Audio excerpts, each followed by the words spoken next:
Hi everyone, my name is Michelle and welcome back to my channel. So today I am officially 1 week postpartum. Can't believe my little guy's already 1 week old. That went by so fast. So the first half of this video I'm going to be talking about me and my symptoms, how I'm feeling, and the second half is going to be all about how my little guy is doing. So first I want to start off by saying that this recovery is so much better than my first one was. My first pregnancy I had to have him via scheduled C-section, and I did have a successful VBAC this time. So the recovery is so much different. With my C-section, I couldn't walk for like 2 weeks. This time, I'm up and I'm moving around. I can take care of my baby, I can take care of my toddler, I can clean my house, cook dinner, all that good stuff, and it's just so nice to be able to do all that stuff. So I haven't been feeling a ton of pain down there. I did have a 2nd-degree tear, and so I do have stitches, but I've been doing what they told me to do at the hospital every single time that I use the restroom, and honestly, I think that's helped so much because I really haven't had too much pain. I've taken maybe 4 ibuprofen total since I've had him, 2 at the hospital and then 2 at home. But honestly, the ibuprofen I didn't even really take for pain down there. I took it more because my back was hurting and I was getting a lot of contractions and like cramping anytime he would nurse. And so that was mainly what I took the ibuprofen for. But how I'm taking care of down there, so at the hospital they gave me a squirt bottle, Dermaplast, and Tux pads. And I have used all 3 of these things religiously since the first time I went to the bathroom at the hospital until now. I'm still doing the same exact thing every single time. So they give you a little squirt bottle, and the nurse actually gave me this really good tip. So I think a lot of people use the squirt bottle just to clean after they're done. But she told me that if you fill it with cold water and you squirt while you're peeing, it like takes this thing off. The first couple times you go pee, like you're open basically, so it hurts. You're peeing on an open wound. And so by squirting while you go pee, it like dilutes your urine enough to where it doesn't hurt. So that was super helpful. I don't have to do that anymore. It doesn't hurt to pee anymore. But for the first couple days, I definitely did that, and I definitely recommend it. Sorry, you can hear my little guy crying in the background. He's been really fussy, but we'll get into that later. So I also haven't had a ton of bleeding. Even at the hospital, I wasn't bleeding a ton. I am still bleeding. I am 7 days postpartum today.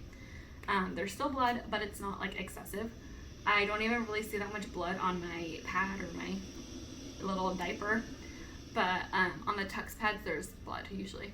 The second thing that I do every time I use the restroom, so after I use the squirt bottle, so then you obviously squirt to clean yourself, and then you take the toilet paper and you dab really gently, and then they gave me Dermaplast, which I highly recommend. So you basically just spray it down there, and it's supposed to help with like stinging, burning, itching, and it definitely does.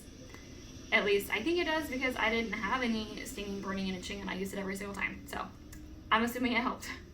And then lastly is the Tux pads. So the Tux pads are basically just witch hazel pads, which are helpful for healing. And another good tip that my nurse gave me was a lot of girls just place them in their underwear and use it like as a panty liner kind of thing. But she says they're called tucks for a reason. You tuck them. So instead of just placing them in your underwear or on your pad, you actually like physically place them like where you're hurt. So like you just put it up there, and that also has helped a ton.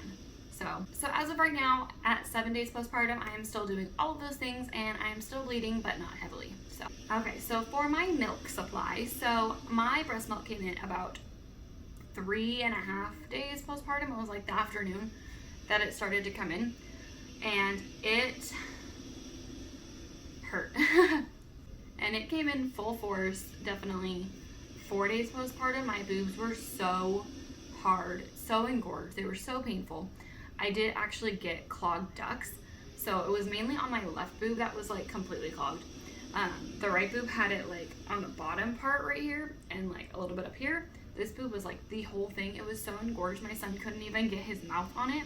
My first son, he had a hard time latching, and so I did have to get a nipple shield for him.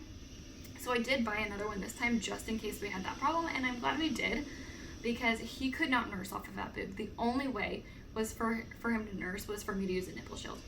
And he has a pretty good latch. He just could not get his mouth around it. But that definitely did help. So if you are having trouble latching, a nipple shield is a great idea. So because I had the clogged ducts, it was so painful. And that was another reason why I took the ibuprofen that I talked about earlier. Just to help with like swelling and stuff, because it is an anti-inflammatory. I don't really know if it helped too much. I did have to take 2 really hot showers and just let the water run on my boob and just like massage it for like 20 minutes. It hurt so bad. The second time I did that, right when I got out of the shower, like he was ready to eat. So I let him nurse. I kind of massaged my boob while he was nursing. And then I pumped afterwards just to get like completely empty. And after that, it was fine. It was all better. So I was really concerned about like getting mastitis, like an infection going on. So as soon as I realized like this isn't just engorgement, like I think they're clogged, then that was really helpful to get all of that out. So breastfeeding is really important to me, and so I've been doing a couple of things just to kind of like encourage my breast milk to just keep coming. So I am nursing my son on demand. I pump in the morning when I wake up because for some reason even though I nurse him all night long, for some reason my boobs are still engorged when I wake up. And so I'll feed him when he wakes up, and usually he's still tired in the morning, and so he'll go to sleep, and then I'll just pump whatever I have left, and then like an hour later he's hungry, and so that's what I'll do. I'm not trying to pump too much just because he is nursing a lot, so I just don't want to make my boobs too empty for him to where he can't get anything, and also I just don't have a ton of time to pump, just because he can decide he ate 20 minutes ago but now he wants to eat again. So I only really pump in the morning. And if you're wondering, I did get the Willow breast pump, the portable one that you just stick in your bra. I tried it once, but that was when I had the clogged ducts, and so I didn't get anything out, and honestly it was kind of painful, but that was my first pump that I've done like in 3 years. And so I kind of just didn't want to use that one anymore. I will definitely be trying it again now that I'm not clogged and I'm kind of getting more used to it, or used to pumping and nursing and everything. So I'm definitely going to give it another try because I was really excited about that Willow pump. But I actually, the night that I was in so much pain from it being clogged, I went onto Target and I ordered the Spectra. I got the S2 just because the S1 was out of stock. So I got the Spectra S2 pump, and I did like the order pickup. So first thing in the morning when they opened, I went and I picked that up because I didn't want to have to walk through the store with my newborn or anything. So I just did the order pickup, and so I got that and I started trying to pump right away.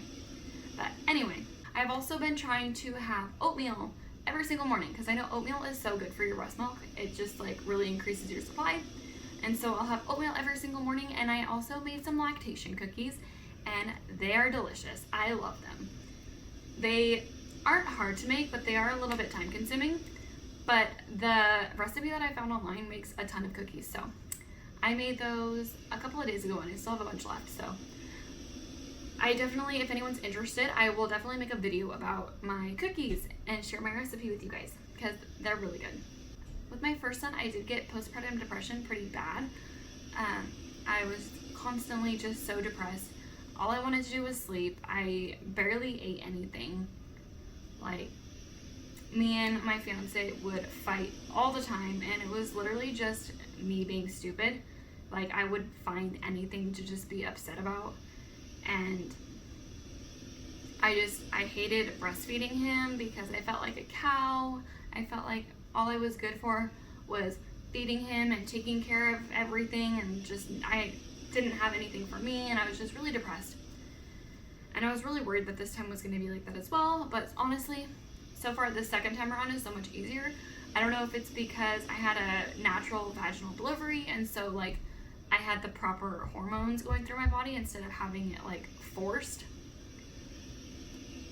or if it's because it's my second time and it's not so like new to where I'm not stressing out as much. But it's a lot easier this time. I do still get a little bit depressed. Last night I had a little mental breakdown and I just felt really overwhelmed. There are times where he nurses like nonstop basically, and I get really stressed out because I just feel like I can't do anything. I can't do anything for me. I can't like go eat. I can't do this. I can't do that. Just because he constantly wants to nurse, which is fine. That's great. I love breastfeeding him. I love that I can do that for him. But it's just when it's kind of nonstop, it's kind of frustrating. And so I did have a little bit of a breakdown last night, and it's just all the hormones are still going crazy. So, but it is a lot easier this time around, at least so far. I remember with my first son, it didn't really get easier until after I went back to work at about 3 months postpartum. And I don't know if that's because I was able to get away, or that's also when I stopped breastfeeding, and I don't know if that had anything to do with it, but I'm really hoping I don't go through the same thing again, because that was awful. So for my weight, so I started out this pregnancy at 151 pounds. I delivered him at 164 pounds, and so that is a total of a 13-pound weight gain for my whole pregnancy. I did have him at 38 weeks, so who knows if I made it to 40 weeks if I would have gained more, but at 38 weeks, I was 164. And as of this morning, I am 154 pounds, so I did lose 10 pounds in this first week, which is great. I do have 3 more pounds to go before my pre-pregnancy weight. I was not exactly happy at my pre-pregnancy weight. I do wish that I was less. So I do plan on losing more weight. I just don't plan on doing it right now. So right now I'm just focusing on, getting a good breast milk supply, getting a good breastfeeding relationship with him. So I know like dieting and just like not getting enough calories and exercising too much to like burn all those calories is not the greatest for your breast milk. And so that is like the last of my worries right now. But I do plan on doing like a little weight loss journey eventually, probably 6 months to a year postpartum, after he gets what he needs, and then I will take you guys along on that journey with me. Alrighty, so now I'm going to show you guys my belly at 1 week postpartum. Okay, so this is my belly at 1 week postpartum. I still have my lines from where I got my sunburn. And I do have the one stretch mark here that I got. But hi, Liam. But yeah, 1 week postpartum. Okay, so for baby Gray, baby Gray was born on June 11th, 2020. He was born at 11:18 p.m. and he was 6 pounds, 3 ounces, and 20 inches long. So when we left the hospital, he weighed 5 pounds and 7 ounces, and at his first doctor's appointment at 5 days old, he still weighed 5 pounds, 7 ounces. So he didn't lose any weight, but he didn't gain any weight. So his doctor wasn't very concerned that he was still the same weight, just because he hasn't lost any weight from then, but she does want him to gain about an ounce a day. And so next Friday, we do have an appointment for a follow-up just to see how he's doing. She also thought he looked a little bit jaundiced, so we did get his heel pricked for a jaundice test, and that came back totally normal. So he's fine. She just says keep him by the window for like 5 minutes at a time, every couple hours. So we do have a toddler, and he loves to play outside. So I've actually been taking him outside a little bit, not in direct sunlight or anything, like we're underneath the shade tree, but he's been liking that a lot. So Gray is much more clingy and needy than Liam was. I don't remember him really wanting to be held all the time.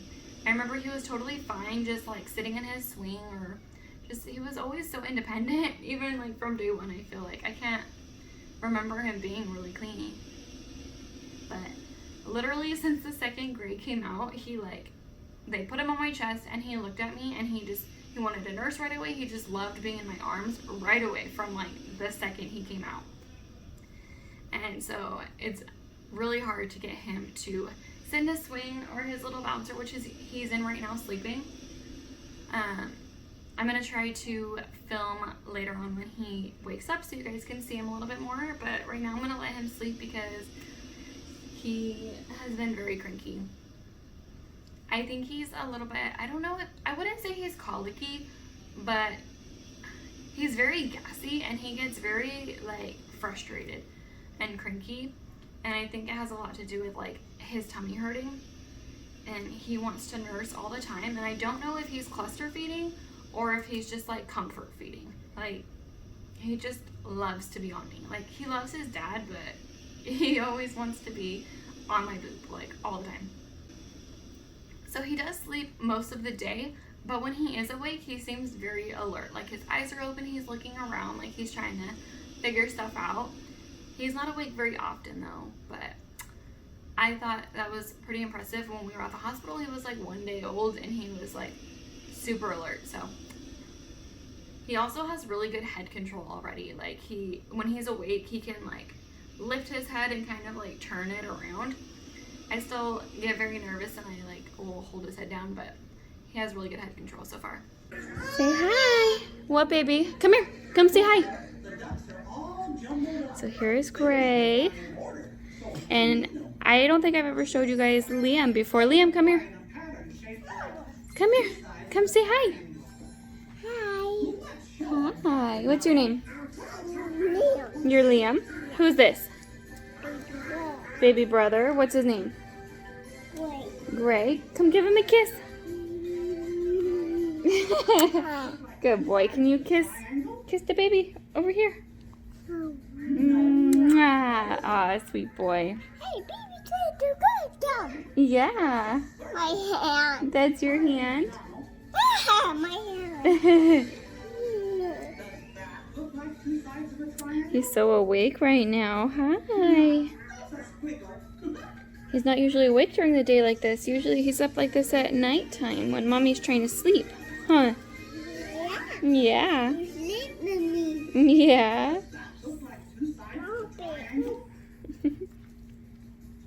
He looks like he's starting to fill out a little bit more. At his doctor's appointment, he was only 5.7 pounds, and now I think he's putting weight on. Mwah. Aww. Alrighty, well, thank you guys so much for watching. If you like this video, please give it a thumbs up, and I look forward to seeing you in my next one. Bye.